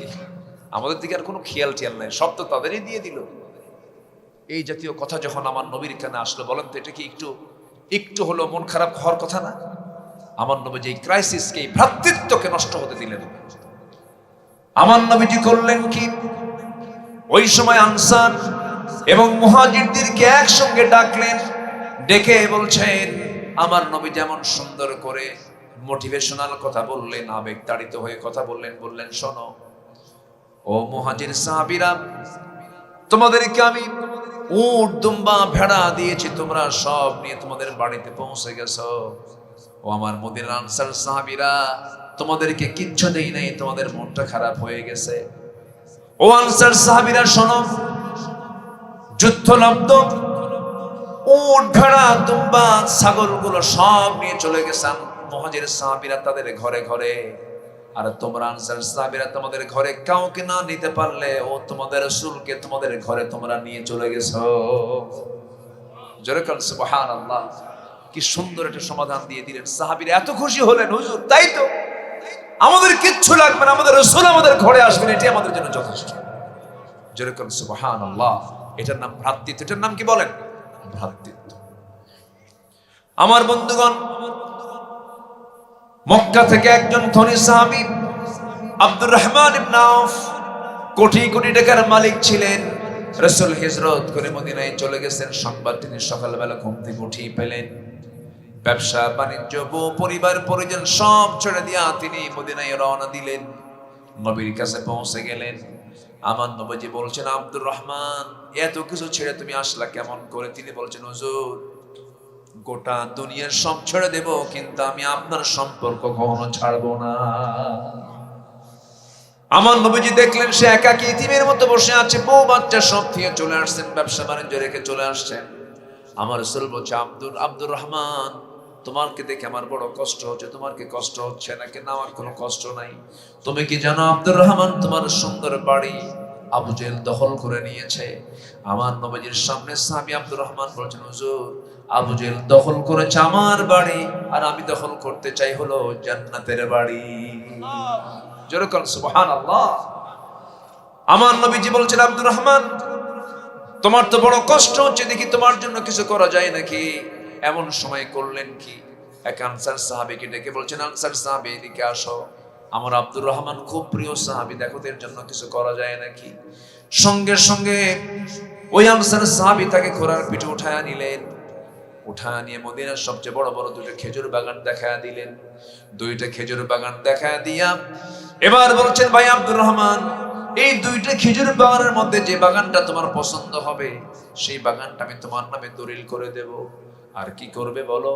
আমি জানি মদিনার কোনো মেয়ের বাপ তোমার সঙ্গে বিয়ে দেবে না, কারণ তোমার ঘর বাড়ি কিচ্ছু নাই। আল্লাহ আমাকে দুইটা স্ত্রী দান করেছেন, যে কোনো একটা স্ত্রীকে তালাক দেব, সেই আমার বউটাকে তুমি তোমার বউ বানায় নিবা। আমার নবীজি বড় খুশি হয়ে গেলেন।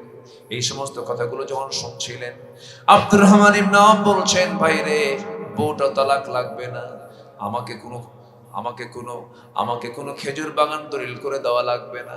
তুমি যদি আমার কিছু উপকার করতে চাও, ছোট্ট একটা বাজার দেখায় দাও, হালকা একটা ব্যবসা শুরু করে দেই। হালকা বাজার একটা দেখায় দেওয়া হলো, হালকা ব্যবসা তিনি শুরু করলেন। ব্যবসা করতে করতে কয়েকদিন সোনা কামাই হয়ে গেল। কয়েকদিন সোনা কামাই করে বিয়ের প্রয়োজন মনে করলেন। মেয়ে দেখতে গেছেন, মেয়ে দেখতে গিয়ে আটকে গেছেন, পছন্দ হয়ে গেছে, বিয়েটা করে ফেললেন। বিয়ে করে ফেলার 3-4 দিন পর আমার নবীর কাছে গেছেন, সুন্দর পোশাক গায়ে দিয়া, সুন্দর সুগন্ধি লাগায় দিয়া নবীর সামনে যখন দাঁড়ালেন, আমার নবীজি বলছেন, আব্দুর রহমান, তোমাকে কয়েকদিন যাবত দেখি না, তোমার কি যেন হয়েছে? চেহারাটা সুন্দর হয়ে গেছে, কি সুন্দর তোমার পোশাক, নতুন নতুন পোশাক দেখছি, গায়ে ঘ্রাণও দেখছি, মনে হয় আব্দুর রহমান তুমি একটা কিছু করছো মনে হয়। সঙ্গে সঙ্গে আব্দুর রহমান বলছে, হুজুর, আমি তো বিয়ে করছি। রাসূল বলছেন, তুমি তো আমাকে বললে না। হুজুর, বলবো কখন, মনে ছিল না। কি ছিল না?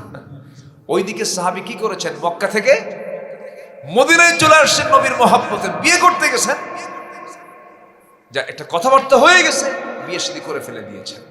নবীর কাছে এসে বলছেন, হুজুর, আমার তো মনে ছিল না। রাসূল বলেন, ঠিক আছে, বিয়ে তো জরুরি, বিয়ে যখন করেই নিয়েছ, আমার কোনো মনক্ষুণ্ণতা নেই। বিয়ের সময় কিন্তু অনেক কাছের মানুষও বাদ পড়ে যায়, আসতে কয়, এই বাদ পড়ে কি দেখো, সারা জীবন একসঙ্গে বন্ধুত্ব ছিল, ন্যাংটাকালের বন্ধু, ন্যাংটাকালের বন্ধু পর্যন্ত, হ্যাঁ, এলাকায় বলে, হ্যাঁ, ছোটবেলার বন্ধু, একসঙ্গে বড় হয়েছে। বিয়ের দিন ওরও বলে নেই। বিয়ের পরের দিন বন্ধু ফোন দিয়া কই, তুই একটা বন্ধু রে, তুই তো বেঈমান রে, তুই আমার দাওয়াত দিলি না। তো বন্ধু, দোস্ত গেছিলাম, মেয়ে দেখতে পছন্দ হয়ে গেছে, আব্বা আম্মা ধইরা বিয়ে দিছে, ভাই কিছু মনে করিস না। এরকম হয় না?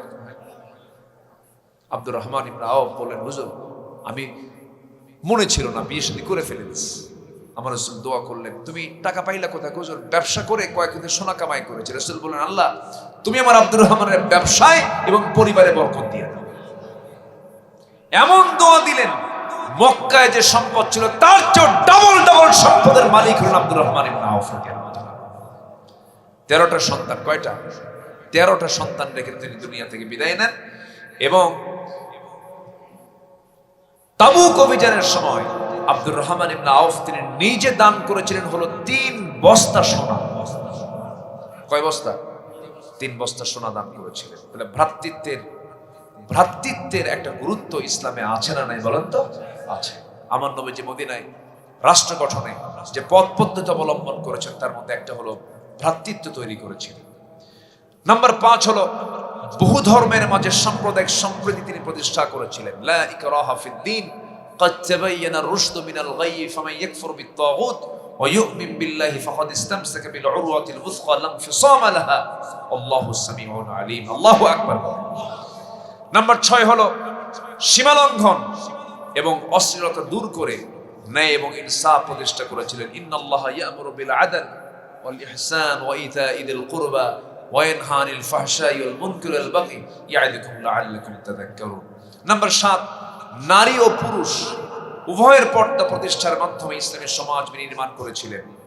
قل للمؤمنين يغضوا من أبصارهم ويحفظوا فروجهم ذلك أزكى لهم إن الله خبير بما يصنعون إن الله خبير بما يصنعون।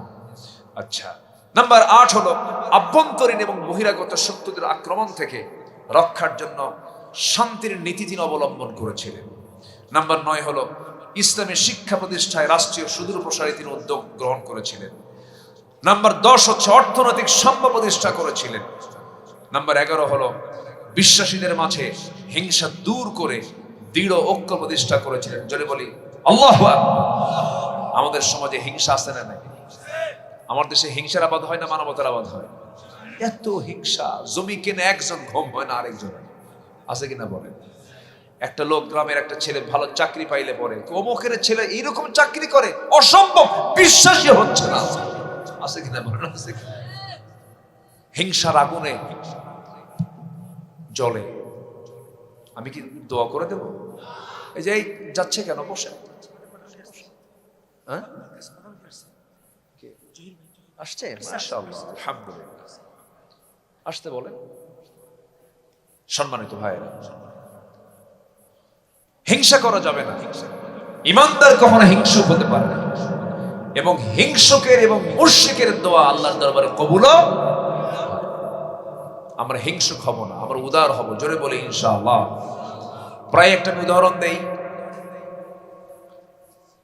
এক বেচারি, আগের যুগের মানুষ কিন্তু বিয়ে করতে যেত ঘোড়ায় চড়ে, গরুর গাড়িতে চড়ে। এক যুবক বিয়ে করতে যাবে, ঘোড়া দরকার। গ্রামের এক মুরব্বীর ঘোড়া আছে, জাস্ট রূপক অর্থে বলছে, আমি উদাহরণ বোঝানোর জন্য বলছি। তো মুরব্বীর কাছে গিয়ে বলছে, চাচা আমার ঘোড়াটা লাগতো, আমাকে ঘোড়াটা দেওয়া যাবে কি? কেন?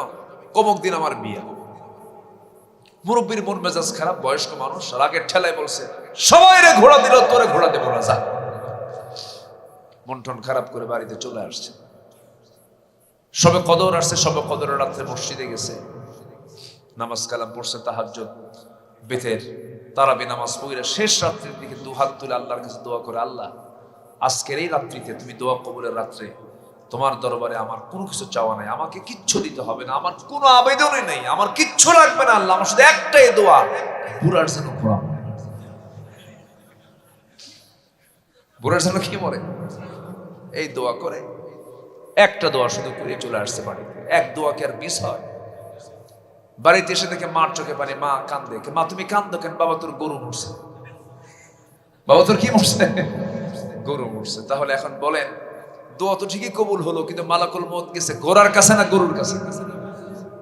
হিংসুক হিংসা করবে, হিংসুক শেষ হবে। যার জন্য হিংসা করা হচ্ছে, আল্লাহ পাক তাকে আরো মর্যাদা বাড়ায় দিবে, ঠিক কিনা? ক্বালা ইয়াকুম ফিল হাসাদ ফাইনাল হাসাদা ইয়াকুলুল হাসানাত কামা তাকুলুন নারুল হাতাব। তোমরা হিংসা থেকে দূরে থাকো।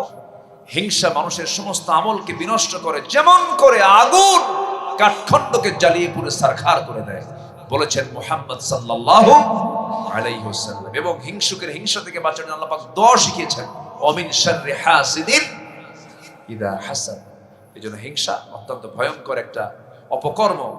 এটা ইমানদারের জীবনে, মুসলিম সমাজে, মুসলিম রাষ্ট্রে, ইসলামের রাষ্ট্রে এমন জাতীয় কোনো আচরণ কোনো ব্যক্তির থাকতে পারে না। আমার নবীজি হিংসা মুক্ত একটা সমাজ আমার রাসূল করতে পেরেছিলেন, বলি আলহামদুলিল্লাহ। সম্মানিত ভাইরা, সর্বশেষ নাম্বার 12 হলো আমার নবীজি ইসলামের রাষ্ট্র প্রতিষ্ঠায় যে পথ পদ্ধতি অবলম্বন করেছেন। যুবকরা এগুলো তোমরা মাথায় নিয়ে সামনে কাজে লাগাবা। জোরে বলি ইনশাআল্লাহ।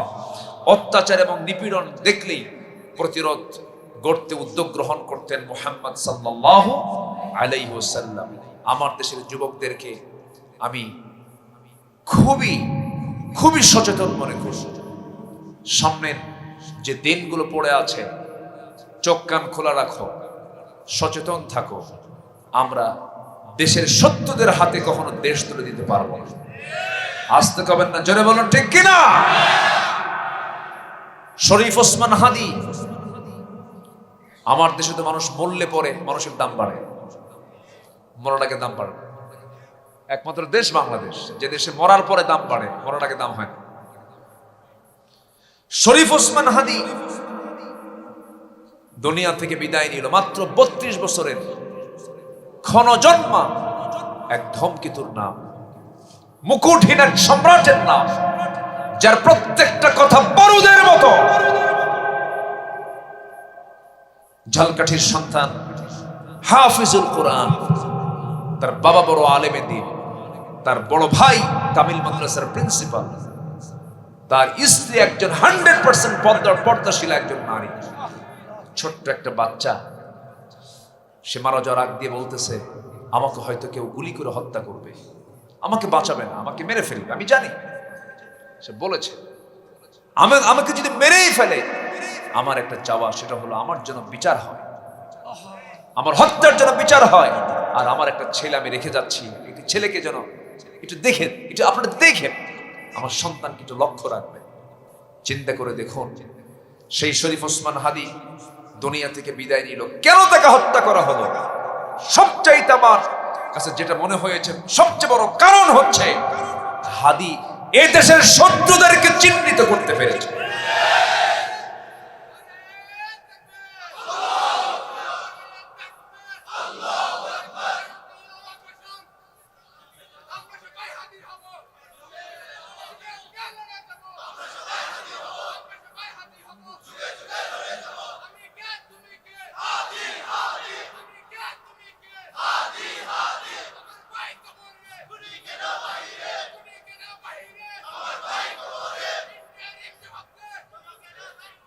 মাশাআল্লাহ, আল্লাহ কবুল করুন, জোরে বলে আমিন।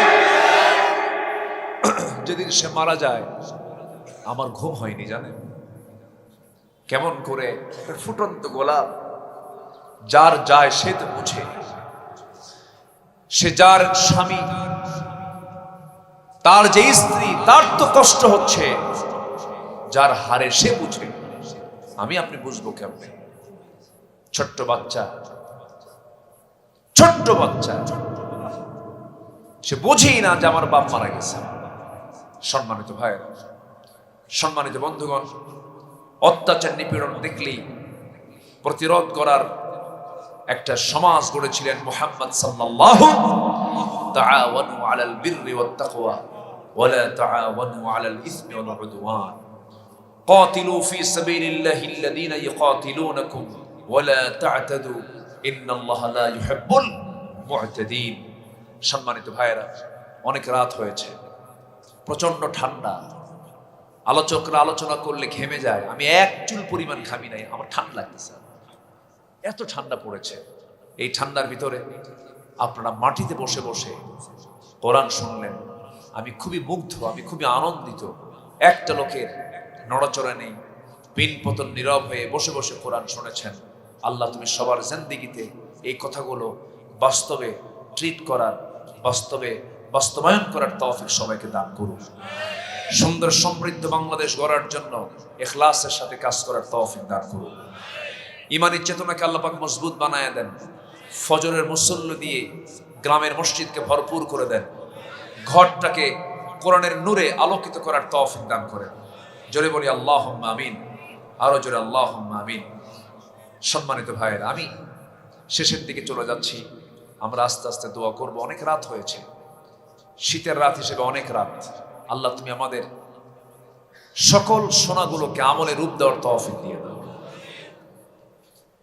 বর্তমান সময়ে যুবকদের বিবাহ করা বেশি কঠিন। যদি বাংলাদেশ ইসলামী দল